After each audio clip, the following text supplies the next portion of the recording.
Bueno, entonces quienes tengan la disposición y quieran y puedan, les agradezco el hecho de que puedan poner su pantalla o que la pongan directamente. Así siento que hablo con más gente. Y sí, no solo una pantalla con imágenes. Bueno, se los agradezco. Y hoy vamos a tratar un tema que realmente está en la periferia de los misterios cristianos, ¿sí? Y voy a posteriormente abordar a qué me refiero con esto, pero para comenzar, vamos a comenzar con un verso, ¿sí? Que dice así: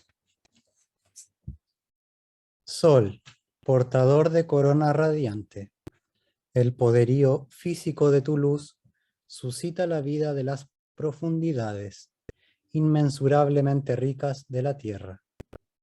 Corazón, portador del alma, el poderío espiritual de tu luz suscita la vida del íntimo centro, insondablemente profundo de los seres humanos. Cuando contemplo el sol, su luz me habla radiante, del espíritu que, lleno de gracia, reina a través de seres cósmicos. Cuando escudriño mi corazón, narra el espíritu su propio relato, del ser humano a quien ama, por todos los tiempos y para siempre. Mirando hacia arriba puedo divisar, en la reluciente esfera solar, el potente corazón del universo. Mirando hacia adentro puedo sentir, en el cálido latido de mi corazón, el animado sol interno del ser humano.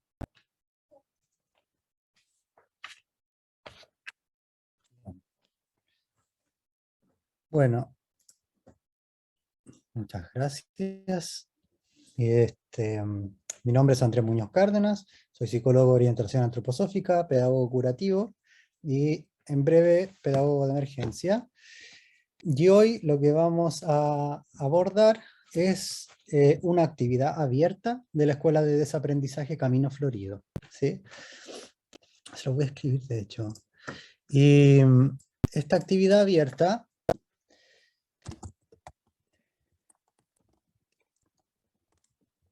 se enmarca. Esta actividad abierta se enmarca dentro de las diversas actividades que tenemos semanalmente y en particular hoy vamos a tener un encuentro entre una actividad que hacemos el día viernes, que se llama actividad de lectura integrada, y una actividad que hacemos los días lunes, que se llama actividad de profundización unitaria. En un momento y al inicio de esta actividad voy a narrarles un cuento y vamos a ir profundizando cada vez más en los misterios del alma, propiamente tal, y cómo el alma aporta ciertos reflejos de movimientos cósmicos. Y hacia el final voy a profundizar en todo lo que implica el conocimiento profundo de lo que se conoce como el misterio del Gólgota, mejor dicho, el nacimiento de Cristo. ¿Sí? Bueno, sí, voy a decir de Cristo, aunque no lleguemos a ese momento biográfico de Jesús, pero sí digo el Cristo. Ahora, de entrada sí tengo que hacer algunos aterrizajes previos a iniciar con el cuento, ¿sí? Y eh, lo que hay que considerar de entrada es el hecho de que cuando yo hablo de la Navidad, cuando hablo del Cristo, independientemente de las creencias que individualmente podamos tener, suscita en nosotros un inconsciente colectivo, suscita en nosotros un paradigma de que ya suponemos que sabemos de qué se habla, porque efectivamente hemos escuchado a lo largo de nuestra vida en Occidente todo lo que refiere al Cristo, la Navidad, y es algo que realmente celebramos, aunque a lo largo del tiempo se ha ido perdiendo el sentido de cuál es el motivo real y cuál es la celebración real, ¿sí? Y también puedo decir en una frase es qué es lo que nace hoy, ¿sí? O quién nace hoy realmente. ¿Qué es lo que implica el nacimiento de quién nace hoy? Todo eso es algo que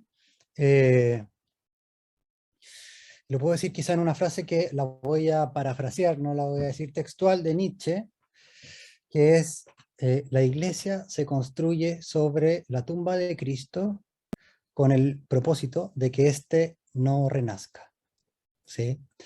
Obviamente está impregnado del nihilismo de Nietzsche, pero hay algo aquí que quiero recalcar, y es el hecho de que nosotros tenemos una concepción de lo que es el Cristo, de lo que es la Navidad, y eso nos aleja de dirigirnos a comprender y a vivenciar qué es realmente la Navidad y qué incidencia tiene hoy en mi vida.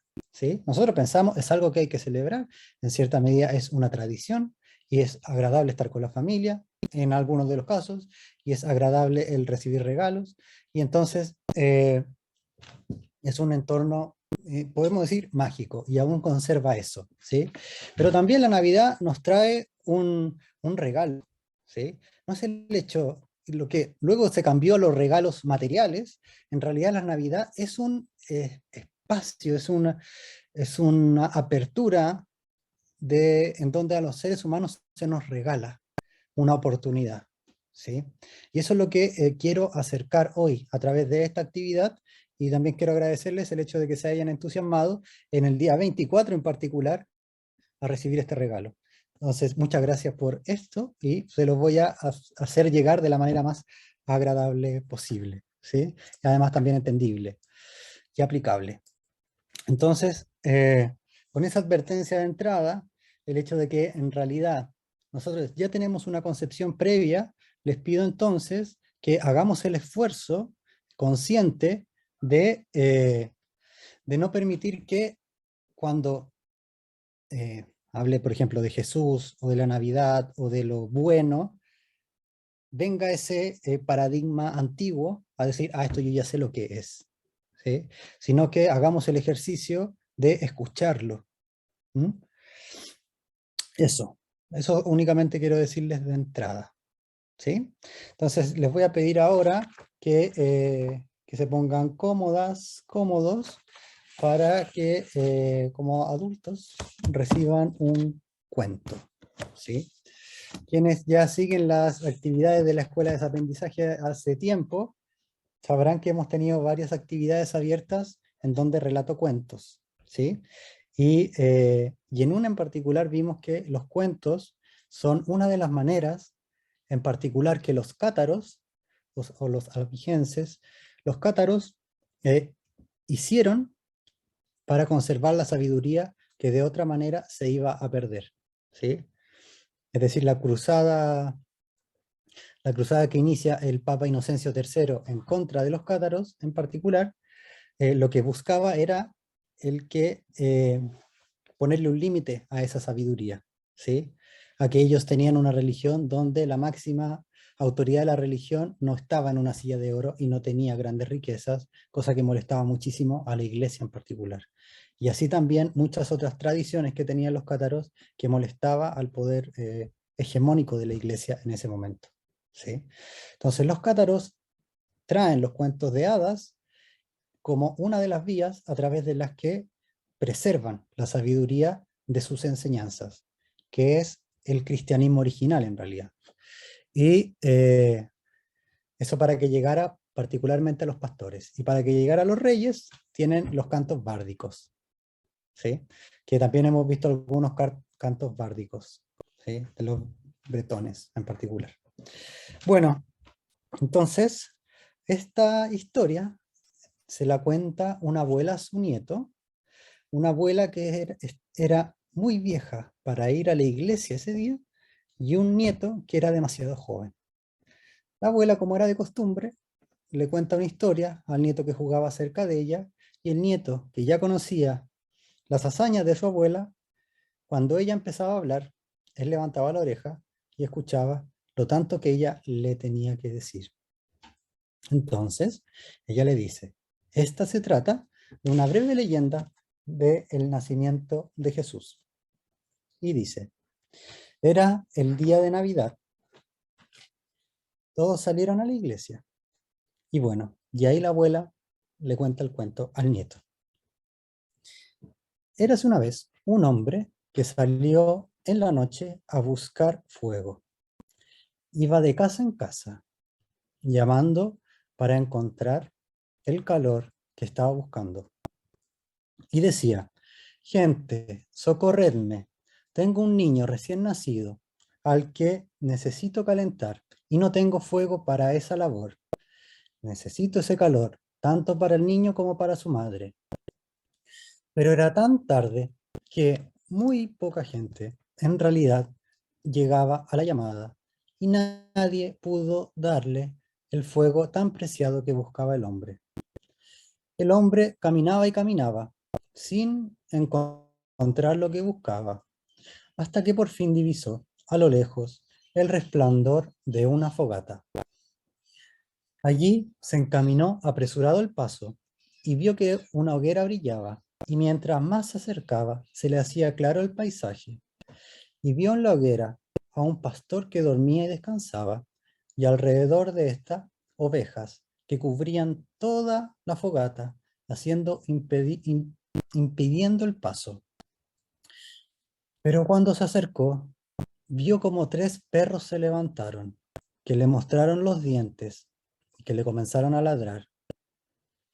Cuando abrieron las bocas, no salió ningún sonido de ladrido. Y vio entonces el hombre que se les erizó el lomo a los canes y se abalanzaron sobre él. Uno de ellos lo mordió en el cuello, otro en la mano y el otro en la pierna. Pero pasó entonces que las quijadas y los colmillos de los sabuesos se quedaron paralizadas, y el hombre no sufrió daño alguno, aunque los 3 canes lo hubiesen atacado. Entonces el hombre quiso seguir avanzando y para encontrar lo que necesitaba, pero las ovejas estaban tan pero tan apretadas que no tuvo otra opción que pasar por encima del lomo de cada una de ellas. Y entonces pasó con paso ligero sobre las ovejas, y éstas no se despertaron ni se movieron. Hasta ahí la abuelita le contaba el cuento a su nieto, y el nieto impaciente preguntó, ¿y por qué no se movieron ni despertaron, abuelita? Pronto lo sabrás, le contestó la anciana, y ella siguió su narración. Cuando el hombre ya llegó junto a la hoguera, el pastor se despertó. El pastor era un hombre vil y malo. Este tenía en su mano un palo con el que en la base de este tenía una punta con el que pinchaba a los animales. Este hombre sin entrañas no dudó en tomar su báculo y lanzarlo con tal de atravesar al intruso.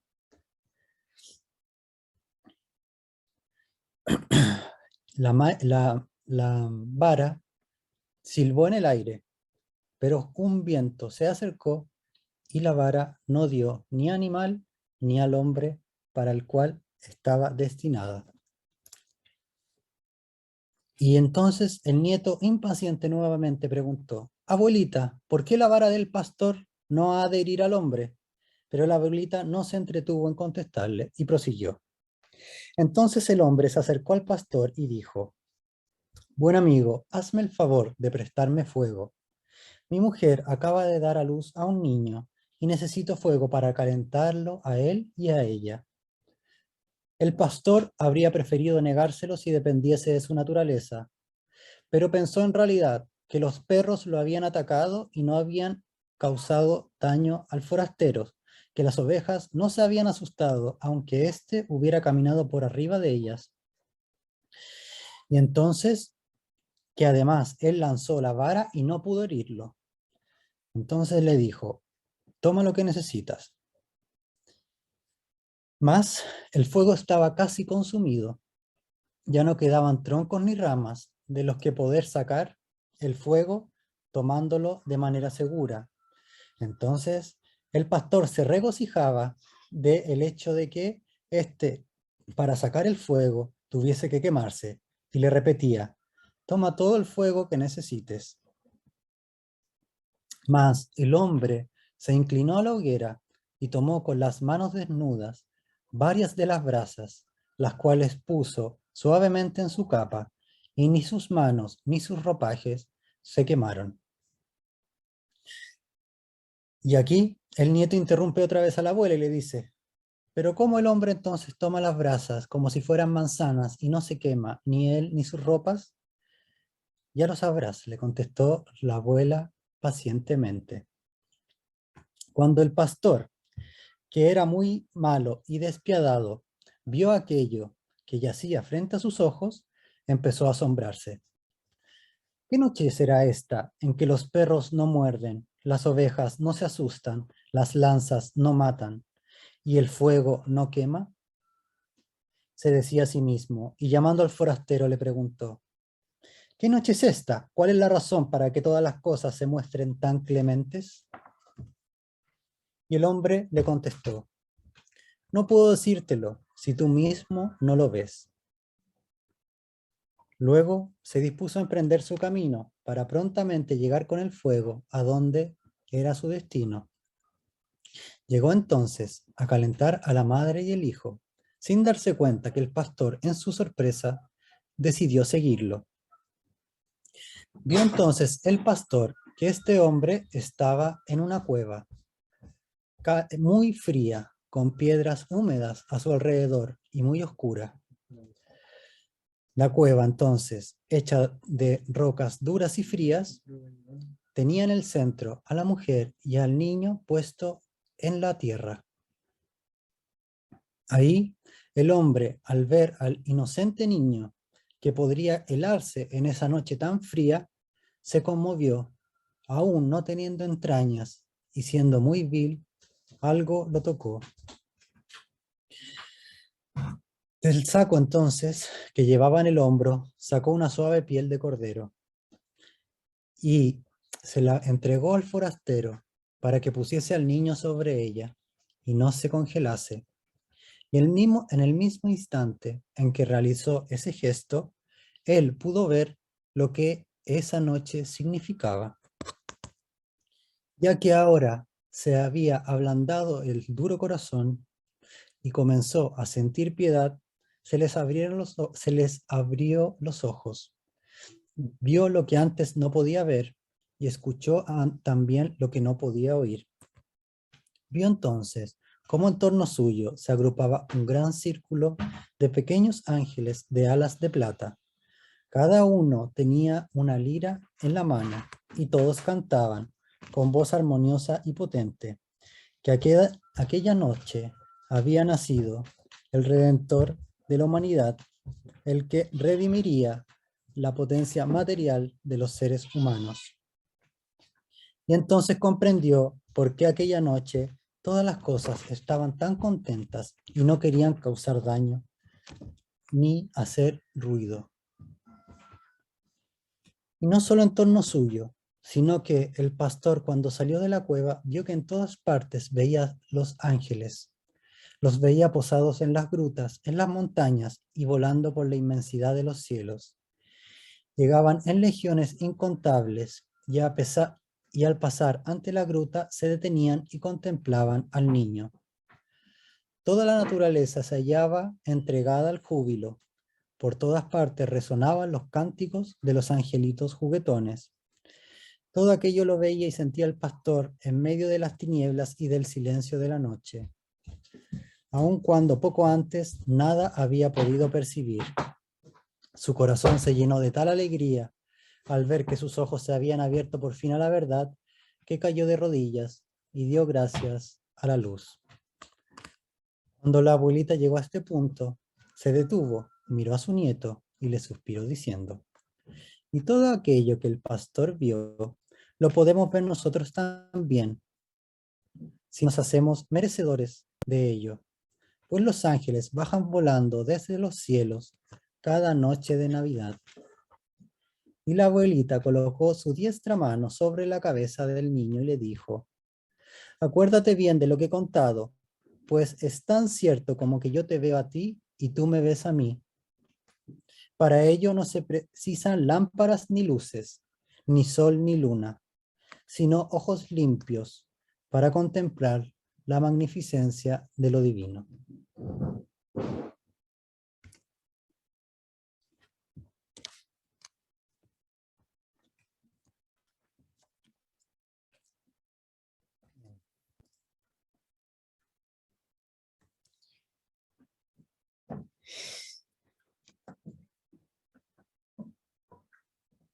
Quizás no aún, pero les voy a preguntar en algún momento, ¿de qué habla este cuento? ¿Sí?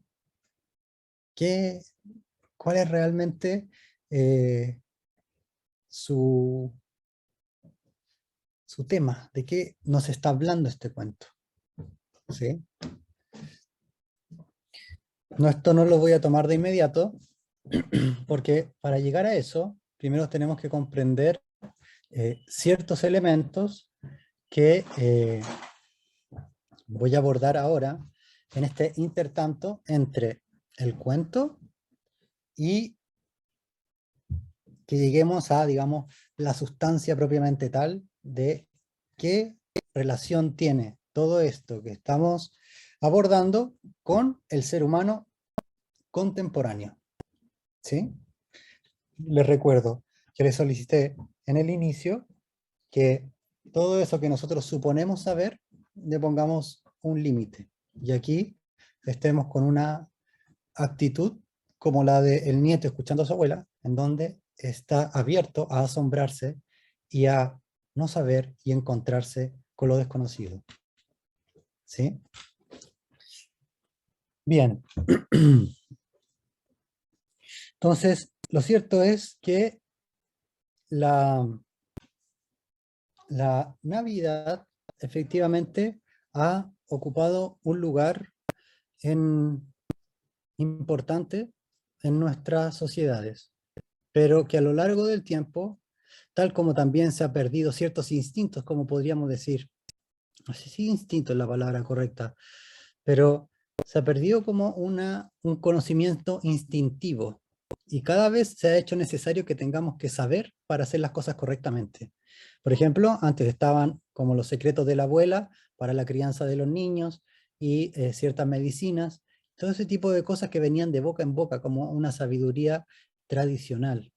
Pero a medida que ha avanzado la sociedad y que avanza el proceso evolutivo de la humanidad, eso se ha ido perdiendo y cada vez más se hace necesario el hecho de que conozcamos y que sepamos, ¿sí?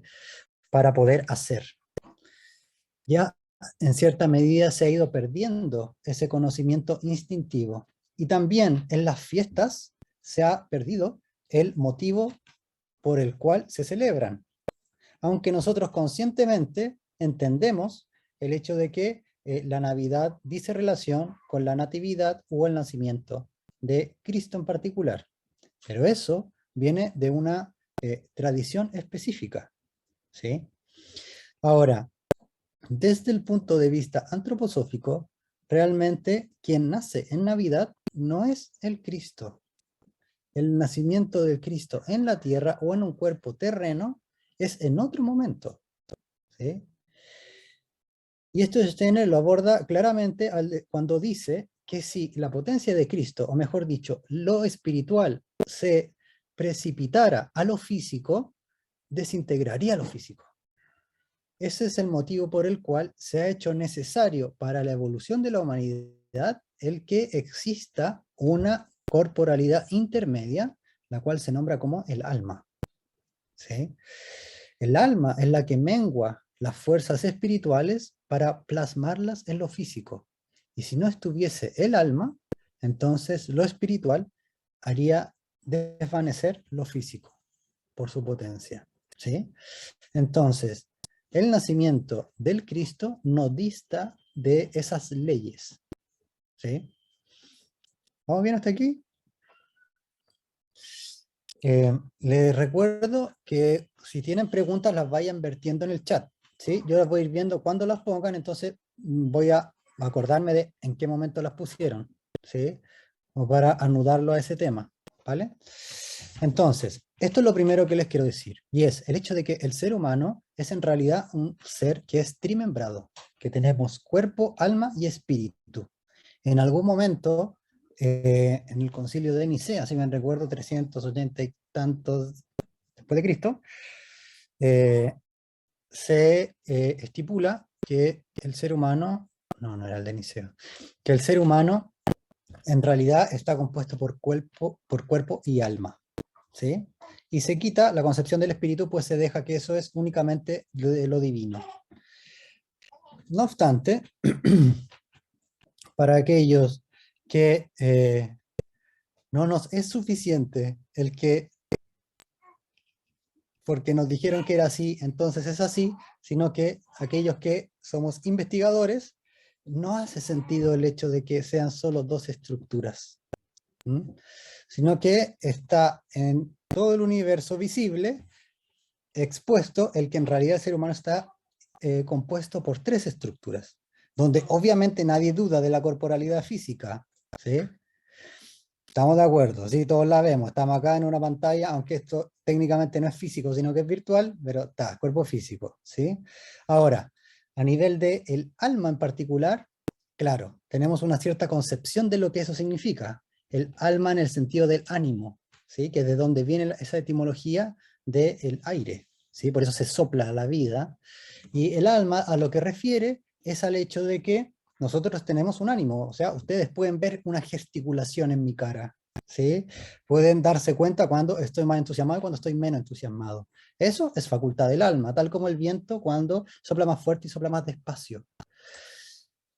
Pero hasta ahí nosotros seríamos iguales a los animales, es decir, que estaríamos condicionados por nuestra estructura. Y hay una estructura que está sobre esas y es el espíritu. El espíritu es la estructura gracias a la cual nosotros nos erguimos de la tierra y tenemos pensamiento, además de la que es responsable del que podamos hablar y diferenciarnos de nuestra familia y de nuestra especie, ¿sí? El ser humano en realidad es su propia especie, ¿sí? Tenemos ciertas similitudes unos con otros, pero un ser humano es en realidad un universo en sí mismo. Esto yo lo puedo atestiguar en la clínica, aunque hayan síntomas que son súper parecidos y el mismo diagnóstico, esas personas no son del mismo universo, para nada. Cada ser humano en realidad es un tesoro único, y eso se debe a la presencia del espíritu, que es en ese lugar donde realmente existe lo único, ¿sí? No en el terreno del alma propiamente tal, sino que el terreno del alma es un terreno donde se despliegan las potencias, ¿sí? El espíritu es aquel que yo puedo decir, ahí estaban diciendo el yo soy, eso es espiritual. Cuando Jesús lo enuncia, Cristo en particular lo enuncia, está hablando a esa entidad, ¿sí? A la entidad espiritual. Bien, ¿vamos bien hasta acá? ¿Me siguen? ¿Sí? Entonces, bueno, hoy vamos a abordar lo que está, no es de los misterios más guardados, porque obviamente de los misterios más guardados del Cristo, no lo voy a decir en una reunión abierta, los misterios que realmente, y por qué no, no es por un capricho, sino por el hecho de que una persona tiene que dirigirse para hacerse un candidato viable de recibir esos misterios. Y a lo que se refiere con eso, la ciencia espiritual, es a que tiene que armar un cáliz, es decir, tiene que limpiar su copa. Si quiere recibir ese vino sagrado, tiene que limpiar la copa, porque si la copa está sucia, el vino nuevo va a quedar manchado con lo viejo y realmente no va a cumplir el propósito, ¿sí?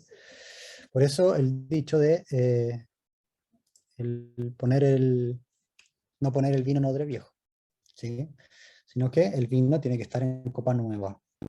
Y para eso, un ser humano tiene que convertirse en alguien nuevo, tiene que renovarse, ¿sí? Y eso es parte de la disciplina, es lo que hacemos nosotros en la escuela de aprendizaje, el continuo confrontar con el ego, ¿sí? Y que no basta con darse cuenta, sino que está el darse cuenta para el acto, y ahí hay todo un camino en realidad, para que eso sea libre, ¿sí? Recientemente me hicieron una entrevista en Palabra de Rudolf Steiner y debiera salir como en 2 semanas más esta diferencia entre el libre albedrío y la libertad, ¿sí? Y ahí hablo de los 7 pasos del darse cuenta al crear un acto libre, ¿sí? Es decir, del darse cuenta al transformarse realmente. Bueno, entonces, por ese motivo, el misterio que voy a hablar ahora en realidad es un misterio que fue conocido por los prohombres, ¿sí? Del Renacimiento y de diversas épocas. Pero yo les voy a mostrar cuadros de un hombre del Renacimiento en realidad, que es Da Vinci, ¿sí? Y que es el misterio de que si nosotros leemos los evangelios, realmente no hace sentido el Jesús del que habla Lucas y el Jesús del que habla Mateo, ¿sí? Tiene demasiadas diferencias inconciliables, ¿sí? En realidad pareciera que no están hablando de la misma persona, ¿sí? Que no están hablando del mismo ser.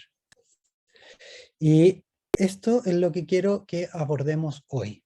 Pero para llegar ahí, tengo que antes abordar un elemento particular. Y es,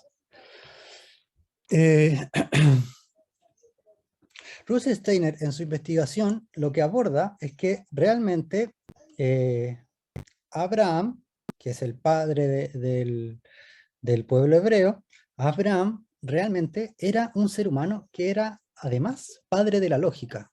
Era un ser humano que portaba la lógica, muy incipientemente, obviamente, no como la lógica que tenemos hoy, pero era un ser humano que tenía la aportación de la lógica, ¿sí? Es decir, que yo a través de mi pensamiento puedo elevarme a principios más elevados. Por ejemplo, si yo les digo, piensen en una figura con 3 ángulos. ¿En qué figura piensan?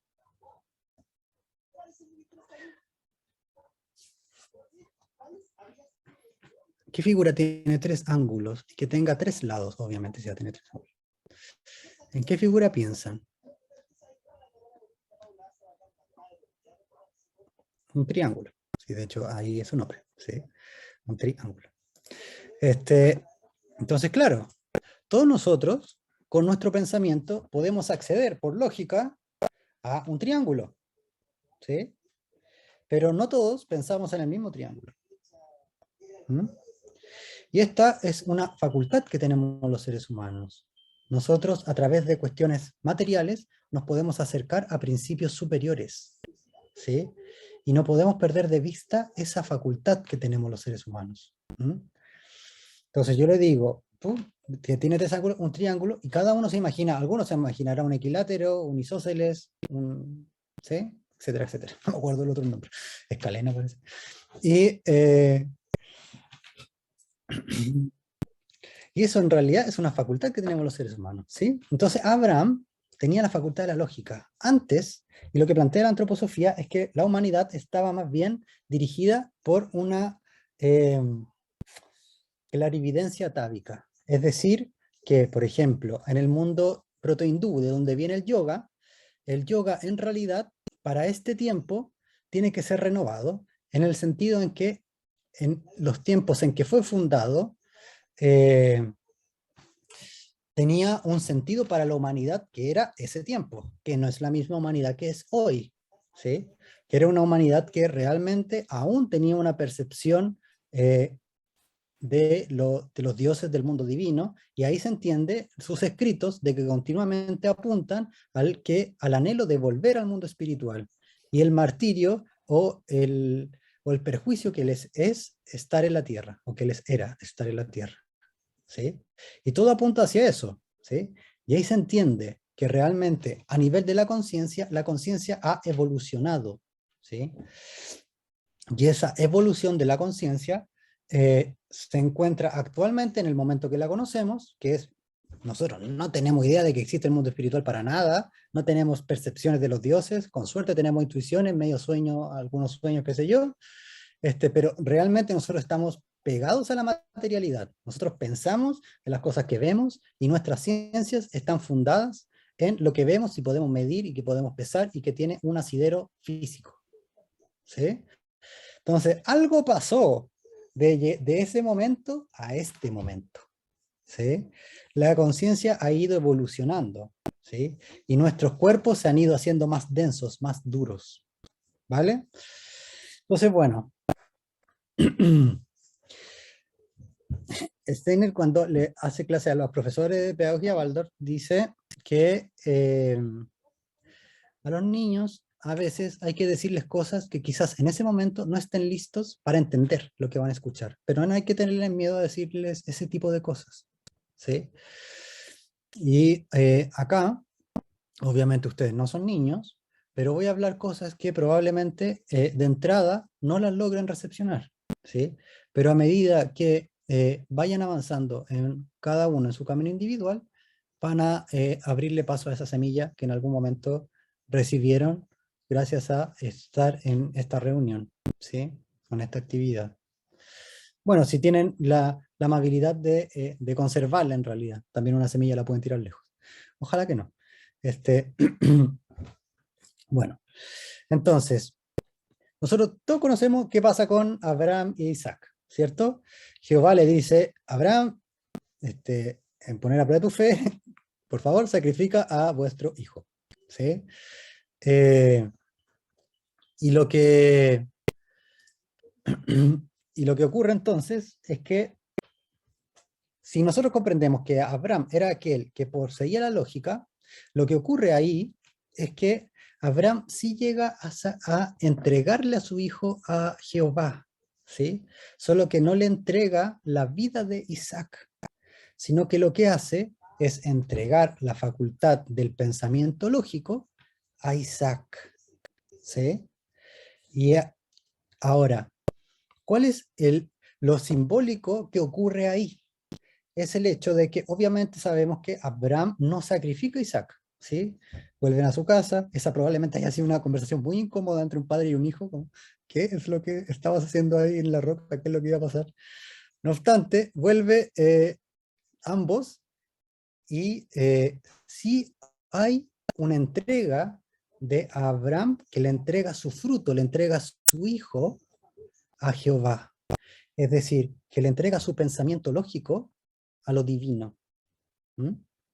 Es decir, que hay un primer momento de semilla en donde el pensamiento humano, que es capaz de captar la vida física, entonces también es capaz de acercarse a los principios espirituales.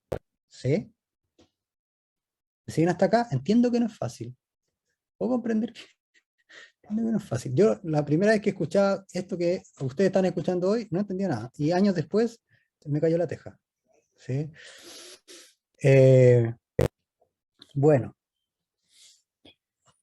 entonces, en ese momento, Abraham se desprende de lo que estaba vinculado a él, que es ese fruto que es su hijo. ¿Cuál fue su hijo? El pensamiento lógico, ¿sí? Que él lo desarrolló en la tierra. Entonces, ese pensamiento terrestre lo que hace es que, en cierta medida, le suelta la mano a los dioses, ¿sí? Y al soltarle la mano, dice, yo ahora puedo pensar por mí mismo, ¿sí? Con una lógica muy básica. Y entonces ya no necesito que ustedes siempre me dirijan, ¿sí? Cosa que sí ocurría en los pueblos antiguos. Nosotros sabemos que en los pueblos antiguos había siempre profetas, oráculos e iniciados que dirigían esos pueblos, ¿sí? Es decir, que constantemente había un hálito del mundo espiritual que le decía a la humanidad cuál era su camino, ¿sí? Bien, entonces, ya, si tenemos ahí Abraham, Isaac, quiero recordarles otro momento, y que es el momento de Abel y Caín, ¿sí? Todos que están acá conocen esta historia, Abel y Caín. Bueno, a muy resumidas cuentas, Dios pide una ofrenda, ¿sí? Y cada uno de los hermanos ofrenda algo a Dios, ¿sí? Abel le ofrenda leche y lana, y entre otras cosas que dan los animales. Y Caín le ofrenda frutos, ¿sí? Y lo que había logrado a través de la agricultura. ¿Mm? Tenemos que entender que ya en ese tiempo la agricultura tenía un cierto avance, en el sentido que ya desde los persas, que la agricultura produce manzanas que son comestibles por el ser humano, manzanas grandes, y todo tipo de frutas que en realidad son comestibles y no son como súper ácidas o re malas, ¿sí? Entonces, Caín entrega esa ofrenda a Jehová a través de quemarla en el fuego, y el humo no sube al cielo, ¿sí? Pero Abel entrega una ofrenda y el humo sí llega al cielo, dando cuenta de que realmente lo divino recibió esa ofrenda. Veo sus pantallas pegadas. ¿Me siguen hasta acá? ¿Me escuchan bien? Sí, ya, ok. Entonces, ¿qué es lo que ocurre acá? ¿Mm?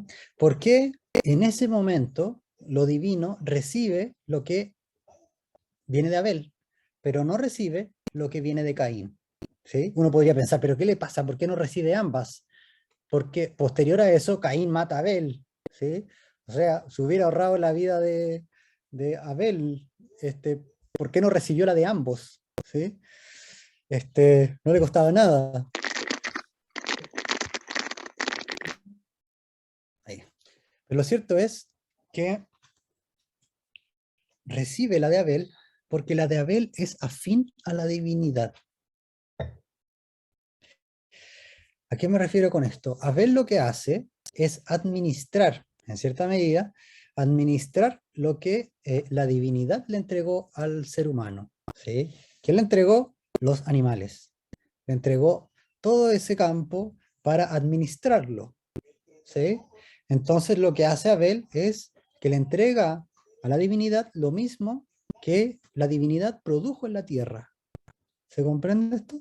Simplemente administra el regalo que le entregó. Me muerdo la lengua para no decir Dios, porque es una palabra que ahí te surge al tiro, un caballero de barba blanco, y lo cierto es que es una divinidad, ¿sí? O incluso también es un tanto más correcto hablar de los dioses, ¿sí? En el sentido de las jerarquías, por ejemplo. Eh,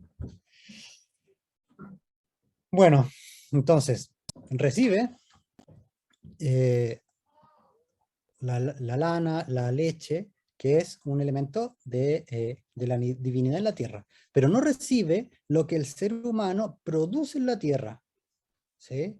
Que es la agricultura.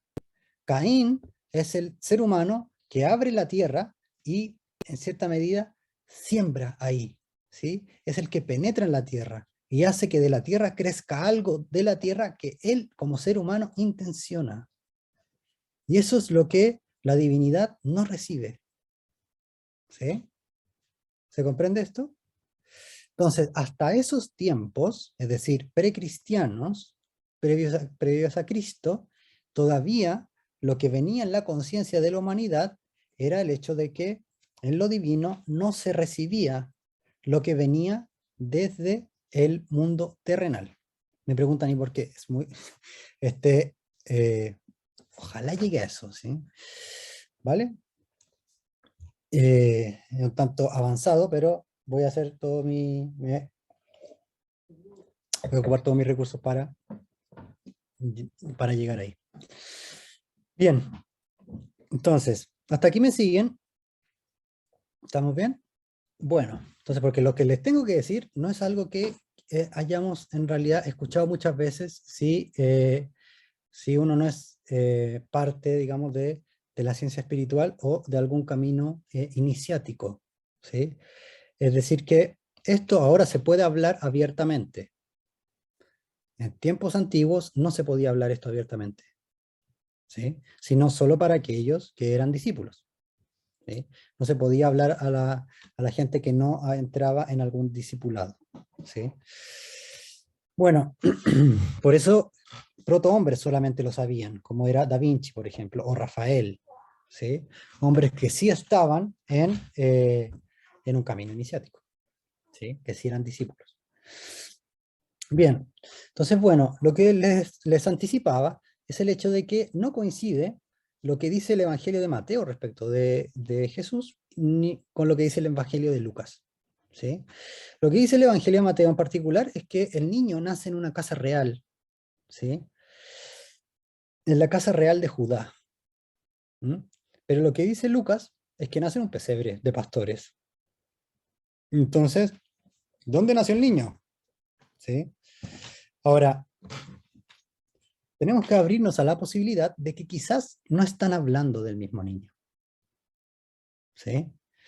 Y esto es uno de los misterios que quiero mostrarles, ¿sí? Para abrirnos en esta Navidad.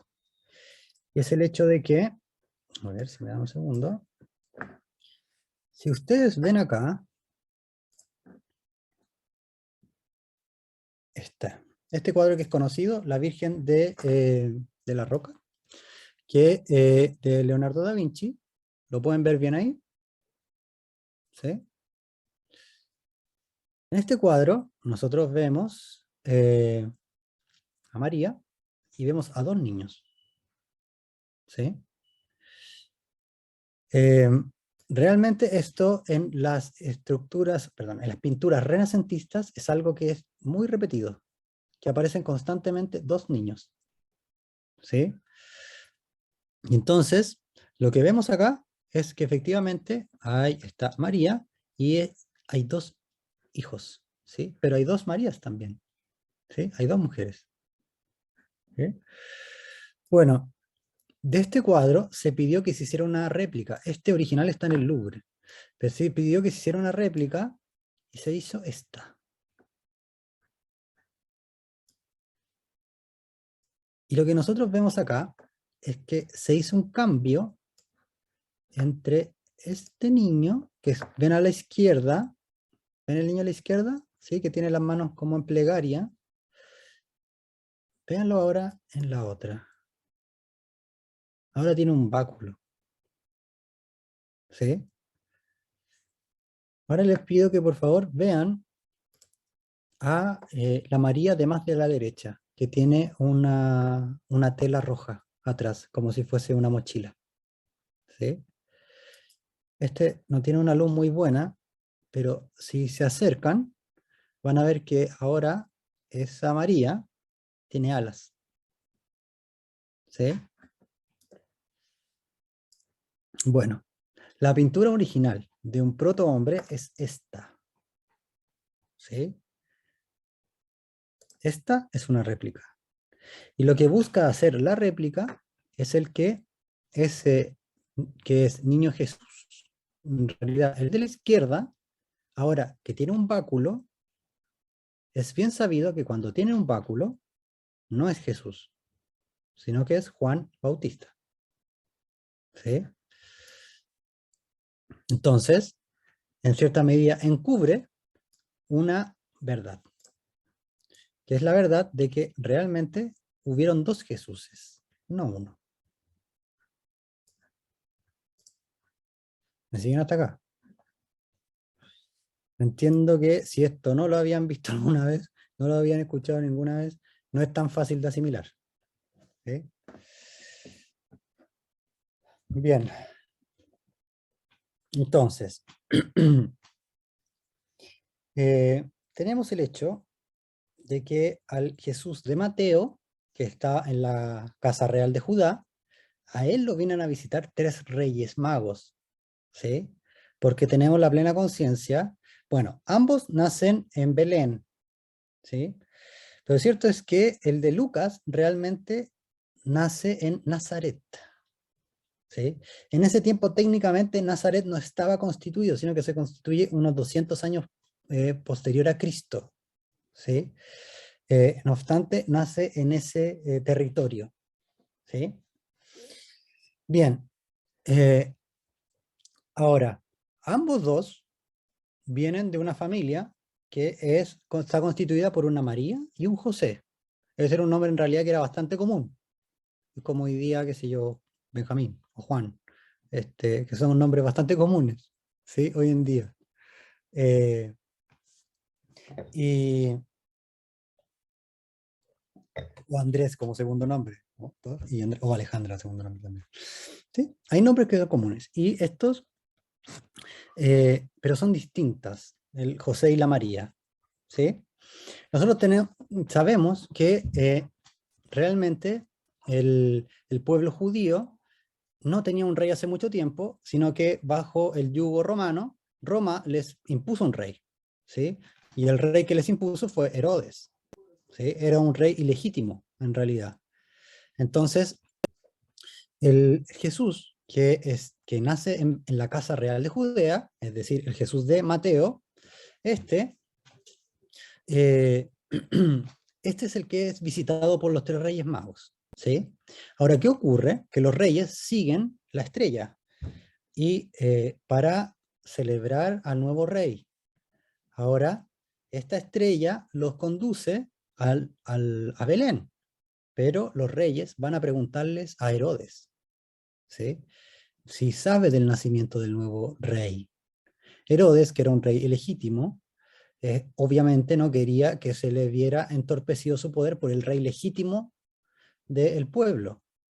Entonces, lo que hace con los reyes, él les dice: vayan ustedes y encuentren al niño, y cuando lo encuentren me dicen dónde está, para yo también rendirle pleitesía, ¿sí? O alabarlo. Entonces, bueno, los tres reyes magos entregan al niño el regalo de el oro, la mirra y el incienso, ¿sí? El oro, la sabiduría, la mirra, el poder, y el incienso, la claridad, ¿sí? El incienso es el regalo, el pensar espiritualizado, el oro es el sentir espiritualizado, y la mirra es la voluntad espiritualizada, ¿sí? Le entregan ese regalo. Entonces, eh, posterior a encontrar al niño, los reyes van a donde Herodes, a decirle dónde está, ¿sí? Pero ahí se le aparece el ángel a los reyes y les dice que Herodes no es de fiar y que no le digan dónde está el niño, ¿sí? Posterior a eso, eh, Herodes, al darse cuenta que los reyes no vuelven, entonces lo que hace es que en su anhelo de seguir en el poder, inicia lo que se conoce como la matanza de los santos inocentes, ¿sí? Que es a todos los nacidos en Belén, menores de 2 años, que hay que matarlos, ¿sí? Entonces, eh, hasta ahí vamos a quedar en esa historia, en ese momento de la historia, ¿sí? Entonces tenemos otro Jesús que nace en un pesebre, ¿sí? De una María muy joven y un José muy viejo, ¿sí? Este es el José carpintero, y esta María es muy joven, ¿sí? Y cabe la pregunta: si había un José y una María, entonces fue concebido por Dios hacia María, ¿sí? Claro, como les anticipé, esto no es religión, ¿sí? No es religión dogmática, lo cual implica el hecho de que de las leyes del mundo físico y su relación con el mundo espiritual, no es posible una concepción física sin el acto sexual. ¿Mm? Lo que sí ocurre, por lo cual se le considera a María una virgen, es que ese acto se enmarca dentro de un rito, ¿sí? María eh, era joven, tenía alrededor de 14, 15 años, y ella estaba custodiada por los esenios, ¿sí? Los esenios es una de las castas más elevadas del pueblo hebreo, ¿sí? Los esenios por el lado arónico y los celotes por el lado salomónico. Entonces, los esenios custodiaban a esta muchacha que era huérfana, ¿sí? Y que Steiner, al abordar la vida anterior de María, que esa era su segunda encarnación, dice que en realidad había pasado como desapercibida en la primera encarnación, ¿sí? ¿Dónde están estos relatos? Me preguntan. Sí, lo enseño los terapeutas, sí. ¿Dónde están estos relatos? Está un evangelio que se llama El Quinto Evangelio de Rudolf Steiner, que ahora está editado por la editorial Rudolf Steiner, que son 16 conferencias, en donde aborda todo, desde el nacimiento de Jesús, lo que se conocen como los años perdidos, en donde no se supo qué hizo previo a su vida pública, ¿sí? Ahí aparece, digamos, todo lo que Steiner aborda en sus investigaciones respecto de la vida de Jesús, ¿sí? Hay otros textos, está el Génesis, está el Apocalipsis, los Evangelios de Lucas, Mateo, Juan, relatados por Steiner. También está un libro que se llama Comentarios al Evangelio de Juan, ¿sí? Bueno, ahí estos relatos están como separados. Yo aquí le estoy, en cierta medida, uniendo la historia. Ahora, claro, el primer relato que les dice es de Mateo, ¿sí? El Evangelio de Mateo. Ahora estoy hablando del de Lucas, ¿sí? De la María joven. Entonces, esta María estaba custodiada por los esenios, y los esenios que vienen de la casta arónica, de la casta sacerdotal, tenían previa conciencia de que iba a llegar eventualmente que iba a ser el portador físico del Cristo, ¿sí? Entonces, lo que ocurre es que se hace un rito en donde se elige a María, y José entran en un momento en donde, estando en un estado de trance ensoñado, conciben a Jesús, ¿sí? Se le considera virgen porque ese trance los despojaba de lo pasional terrenal. Entonces su encuentro fue un encuentro que se realizó en lo físico, despojado del deseo físico, ¿sí? ¿Se comprende esto? ¿Hasta acá? Entonces, por ese motivo es que entonces se le considera virgen, ¿sí? Este niño que nace en el pesebre lo van a ver los pastores, ¿sí? Y no van a ver los reyes a este niño, ¿sí? Nace en un pesebre. En ese momento había un censo, ¿sí? Y cuando había un censo, todos tenían que ir a ese lugar como para ser contados, y claro, María, que estaba embarazada terminal, no encuentra un lugar donde refugiarse, y entonces concibe al niño en el pesebre. Ese niño era un niño lleno de amor, ¿sí? Estoy hablando del Jesús de Lucas, lleno de amor, el que nace en el pesebre. Pero era, ¿cómo decirlo? Pero como para que quede claro, era como pavo, ¿sí? Era como muy pavo, ¿sí? No tenía una conciencia despierta para nada. No era hábil con el pensamiento para nada, ¿sí? Pero era muy amoroso, ¿sí? Por el otro lado, el niño que nace de Mateo en la Casa Real de Judá era un niño muy hábil intelectualmente, pero era uno que estaba lleno de desesperación, ¿sí? Ya, ahora sí tengo que ordenar cronológicamente para que se entienda. El primero que nace es el que relata Mateo, ¿sí? Donde van los Reyes Magos. Él nace primero, ¿sí? Y nace el 6 de enero. Posterior, se inicia la matanza a los santos inocentes, y él tiene que emigrar, ¿sí? El ángel le avisa a José, y entonces emigran a Egipto, ¿sí?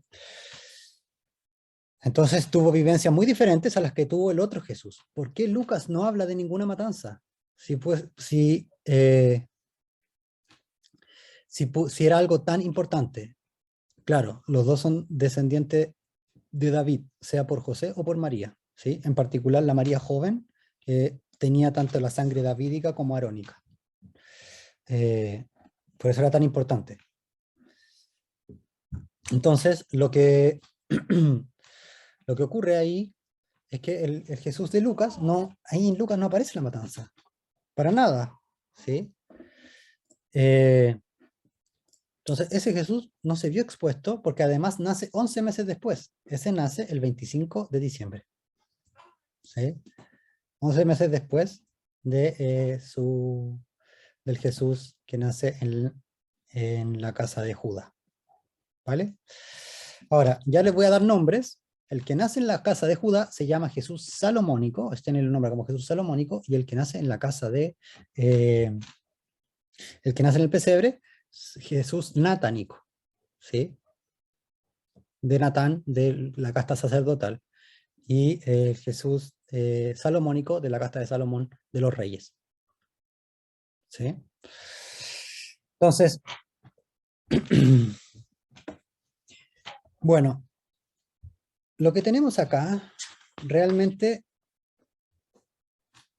es, lo que les quiero mostrar acá, es un primer atisbo de abrirse a la posibilidad de la relación que tiene la Navidad con nosotros los seres humanos, ¿sí? Y con el alma humana en particular. ¿Qué relación tiene con nuestro desarrollo humano? ¿Sí? Hasta acá. ¿Siguieron la historia? ¿Está el cuento? ¿La comprenden? ¿Sí? Vale. Entonces les dije, vamos a abordar el cuento, ¿sí? Les voy a traer el cuento ahora. ¿Mm? Y para esto, necesito que, y ahora vamos a entrar a lo que es propiamente la actividad de profundización unitaria, propiamente la actividad del lunes, APU, ¿sí? Pasamos de ALI a APU. Entonces, ¿qué es lo que ocurre acá? Nosotros tenemos que comprender que en el desarrollo humano, indefectiblemente, hay algo en el ser humano que viene del mal, ¿sí? Lo que podríamos nombrar como el mal, de las fuerzas opositoras, ¿sí? Viene, o lo que se conoce como Lucifer también, ¿sí? Hay algo del ser humano que viene donado de ese territorio, ¿sí? Nosotros no somos solo luz, ¿m? Sino que tenemos un cuerpo físico y la materia es oscura, ¿sí? La materia impide el paso de la luz, ¿sí? La refleja. Entonces,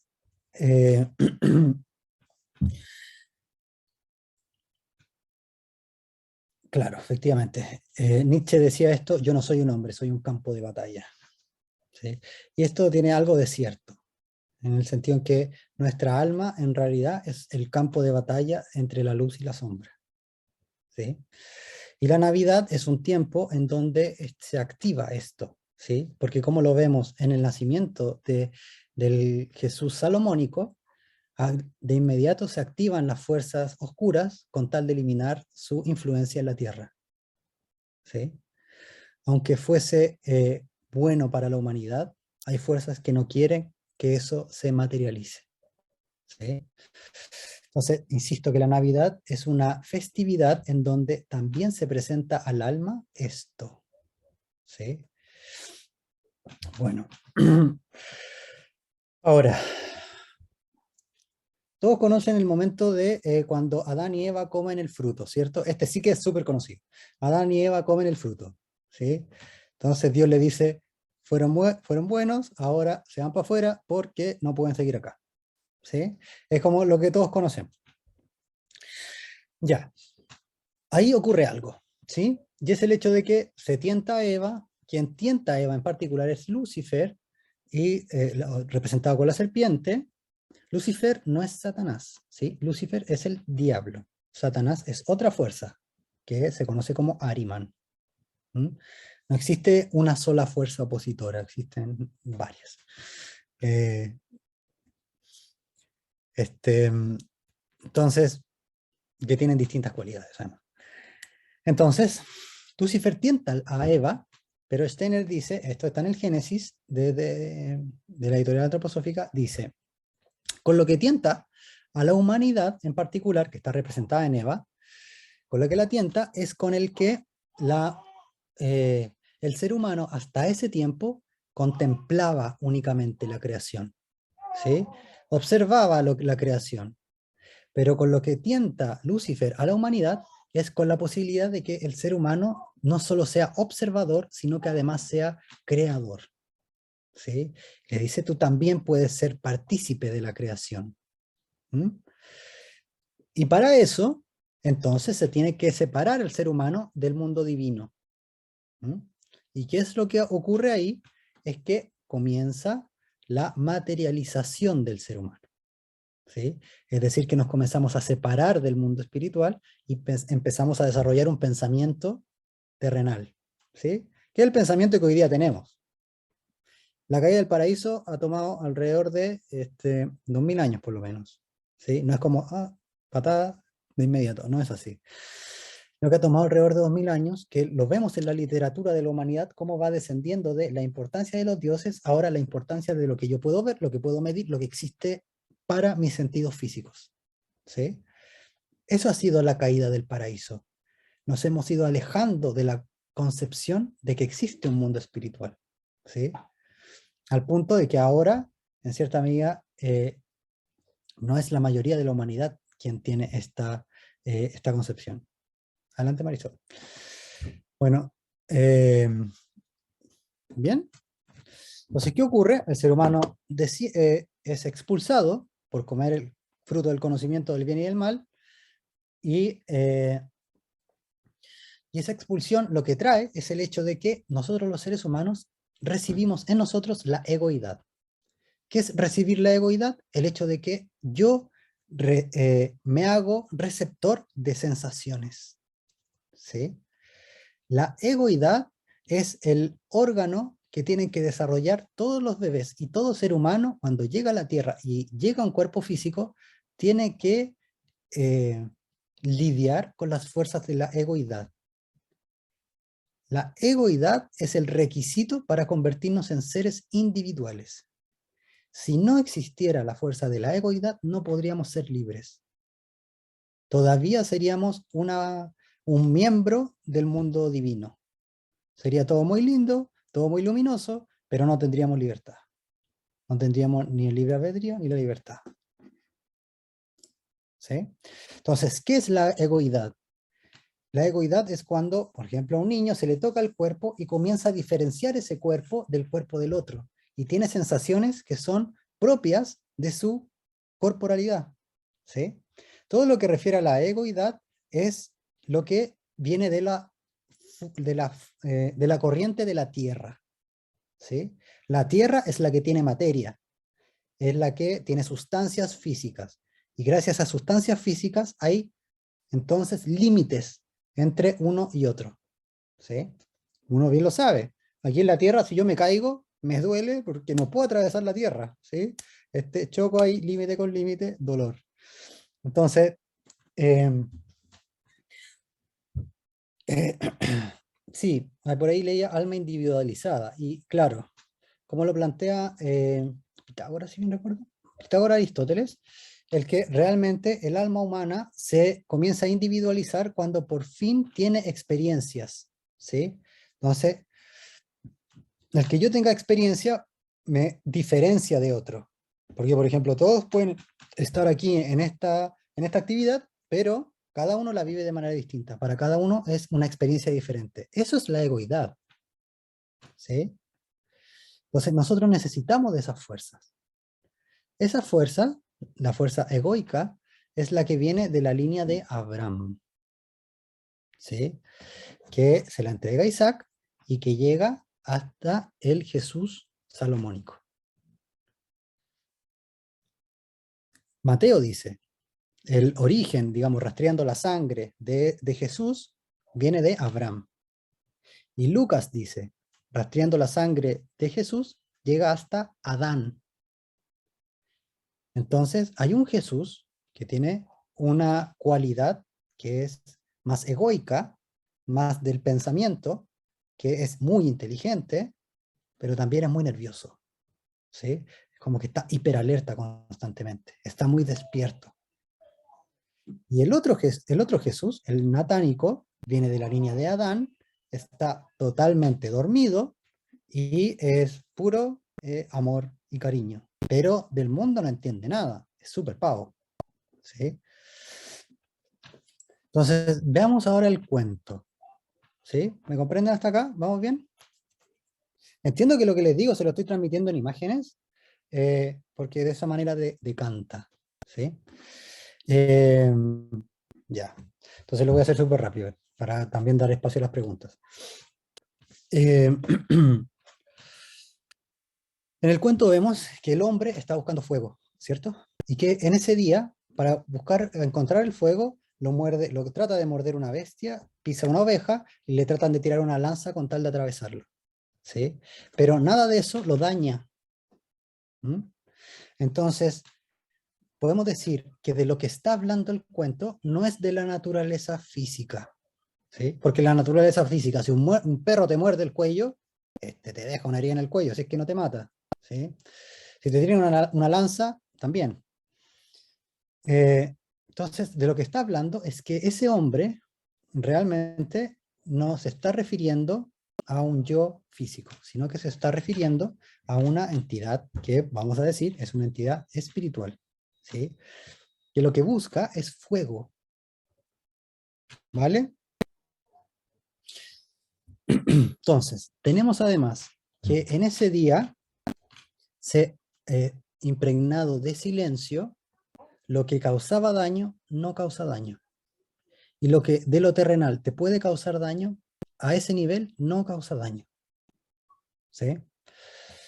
Entonces, vemos acá que el ser humano requiere y nosotros como seres humanos requerimos de la egoidad para llegar y acercarnos a la libertad. ¿Sí? Pero la egoidad también tiene un precio. El precio de que a través de ella podemos ser dañados, podemos dañar a otros, generar karma, ¿sí?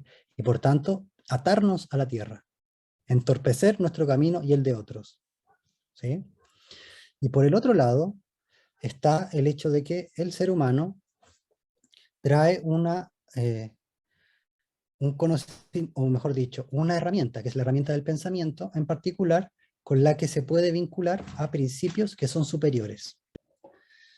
Es decir, por ejemplo, si yo me doy cuenta que soy una persona que es iracunda,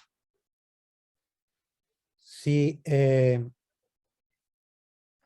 cuando una persona me grita, por ejemplo, yo grito de vuelta, ahí puedo decir lo que actuó fue la egoidad en mí, porque lo que hace la Tierra es que se repite una y otra vez el mismo ciclo, ¿sí?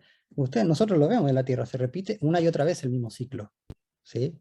Entonces yo hice lo que siempre he hecho, hice lo que ya conocía. Entonces, en ese momento yo no fui libre, porque yo repetí lo que estaba escrito en mí. Pero el ser humano tiene la posibilidad de liberarse de eso. Entonces, cuando una persona me grita, yo digo, en realidad no me ha traído buenas consecuencias el gritarle a otras personas de vuelta, y yo quiero convertirme en un mejor ser humano que este. No soy un animal para, cuando tengo rabia, gritarle a otra persona, entonces, en realidad, no le voy a gritar a esta persona, ¿eh? Sino que le voy a hacer dar cuenta, oye, está gritando, no es necesario que hagas esto, podemos conversar, etcétera, etcétera. Y esa respuesta, para una persona iracunda, quizás no es una respuesta que hubiera dado normalmente. Esa posibilidad de elevarse, de elevar lo egoico a lo superior, a un ideal que yo tengo de lo que deseo ser, esa posibilidad es lo que nosotros encontramos en la Navidad. Que en la Navidad la historia continúa igual, pero aquí el tiempo no lo alcanzo a decir por el tiempo, pero en la Navidad obviamente llega un Jesús a la cruz, ¿recuerdan? Entonces, claro, algo pasa con alguno de esos niños. Que me implicaría mucho más tiempo el abordarlo ahora.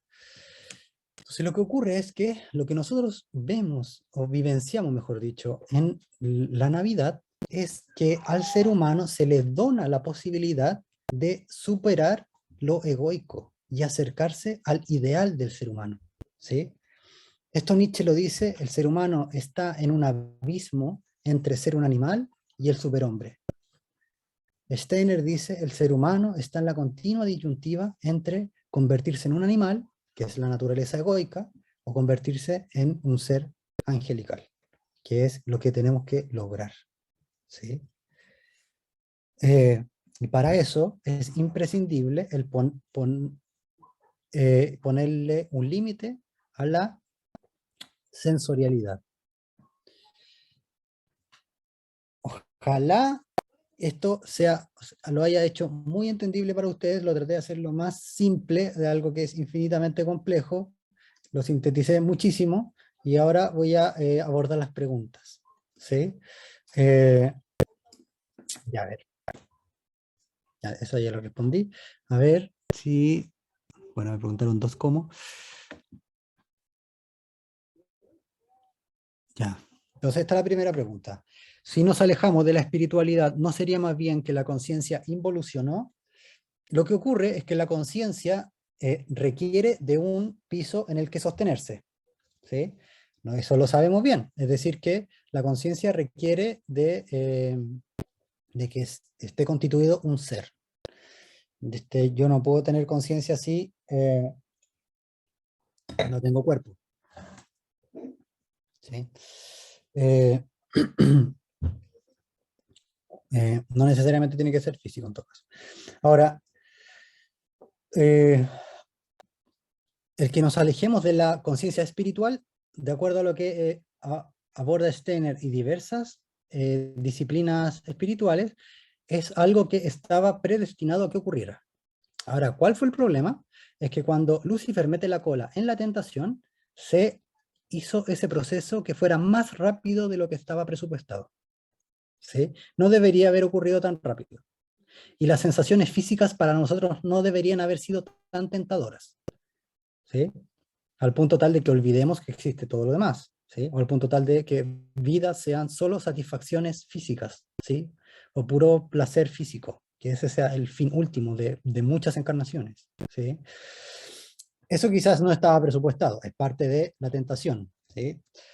No obstante, sí era parte del proceso evolutivo el hecho de que el ser humano se aprisionase tanto en su cuerpo físico que se olvidase del mundo espiritual para que por voluntad propia iniciase el camino de retorno, ¿sí? El camino de retorno en realidad es lo que he relatado acá, es el superar mi naturaleza egoica para encarnar lo superior en mí. Cada ser humano tiene algo que es superior en sí mismo. Hay algunos que tienen la dificultad de que cuando alguien les pide algo lo tienen que hacer sí o sí, porque si no sienten que no son suficientes. Esa es su naturaleza egoica. Es lo que se repetió a lo largo de toda tu vida. Hay otro que su naturaleza egoica es que si no se revientan haciendo algo, sienten que su esfuerzo en realidad no merece algo de vuelta. Esa es naturaleza egoica, ¿sí? Entonces ahí es donde entra la libertad del ser humano, aquello que nace en la Navidad, como la unión entre la naturaleza egoica y también el misterio de la cruz, la naturaleza egoica, y, o mejor dicho, lo que viene desde los reyes y los pastores, ¿sí?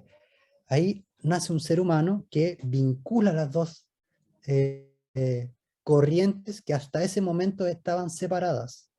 Y lo que hace es que entonces la humanidad que viene después puede unir esas dos corrientes que antes estaban separadas, ¿sí?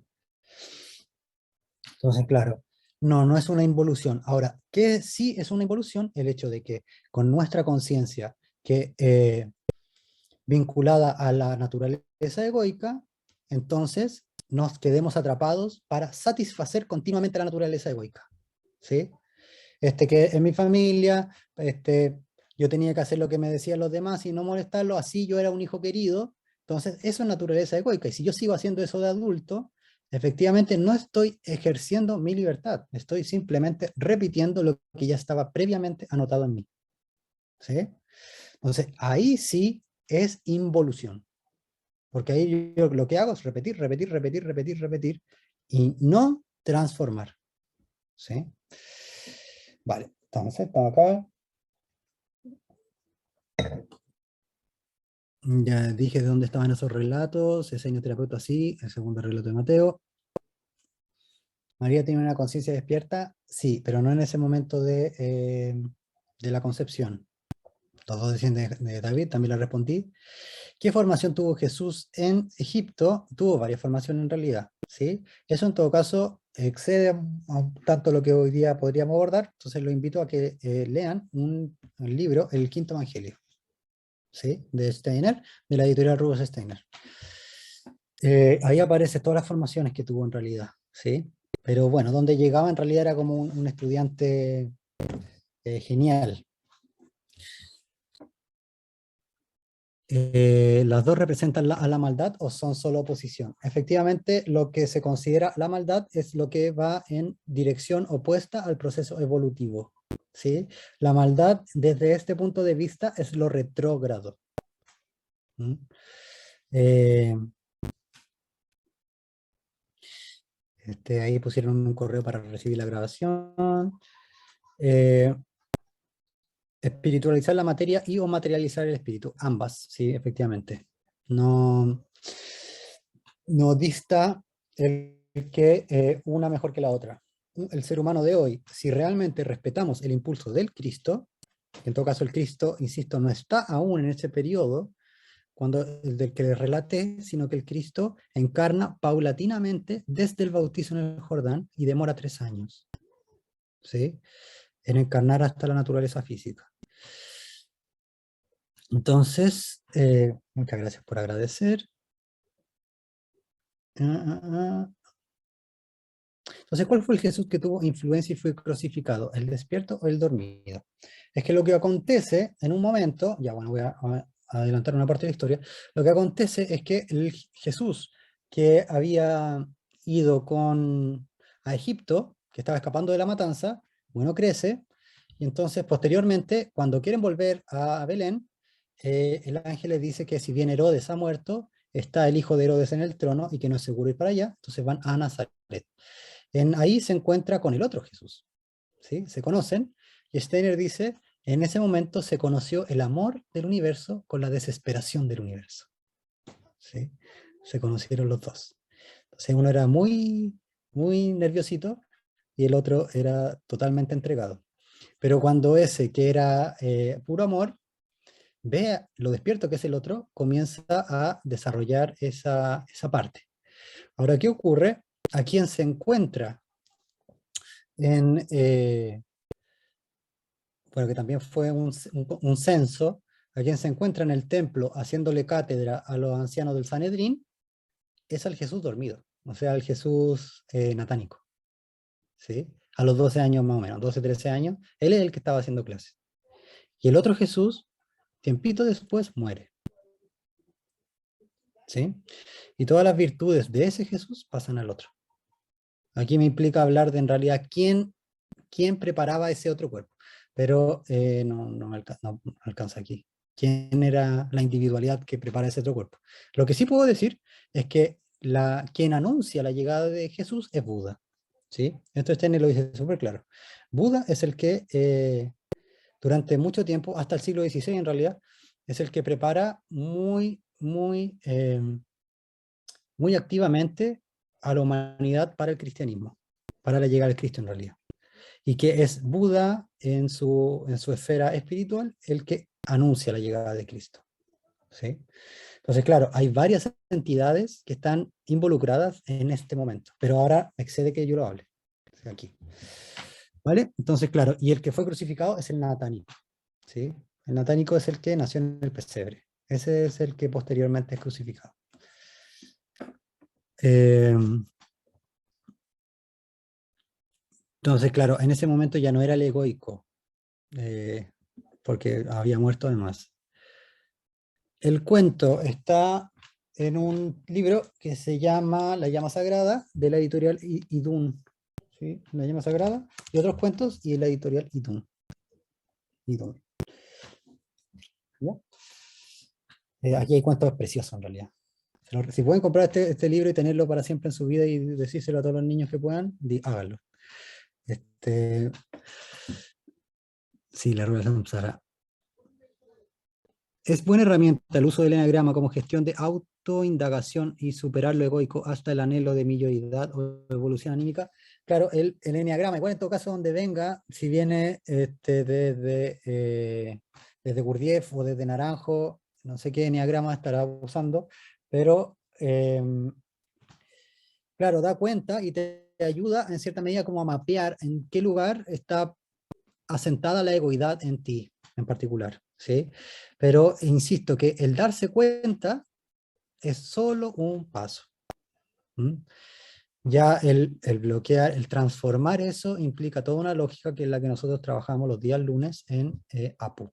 ¿Sí?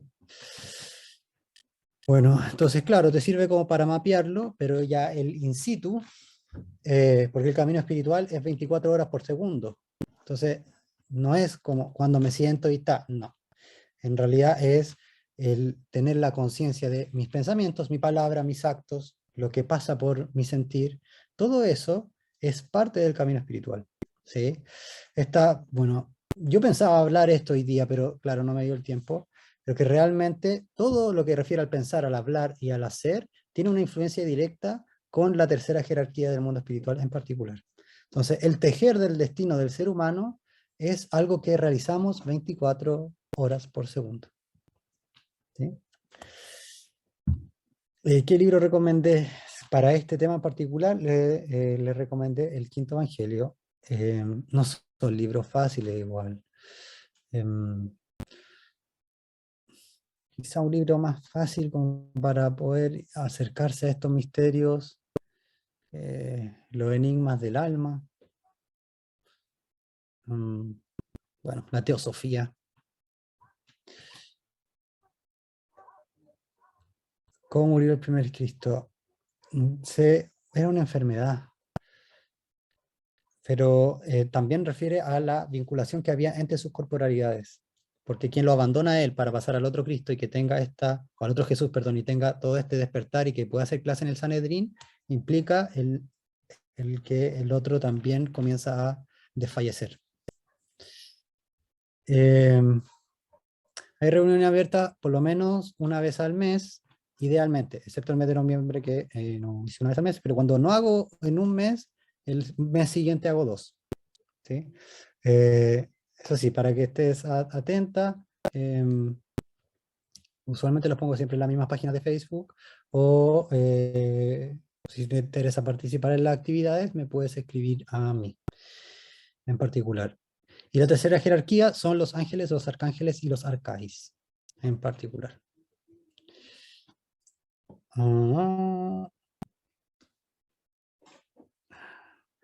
ver, la página web es esta. Espérate, lo envié directo, perdón. Aquí otra vez.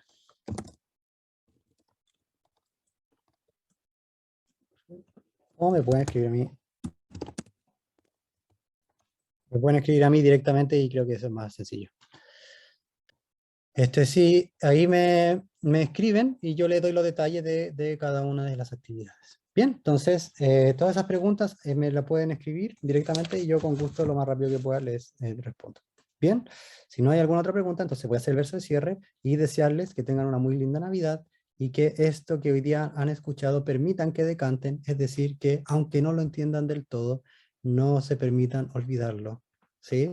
Sino en todo caso que vaya a dormir y que conserven esa semilla para cuando la tierra esté arada y preparada para recibirla. Eso puede tomar algunos años, pero este es el regalo de Navidad que quería darles. ¿Sí?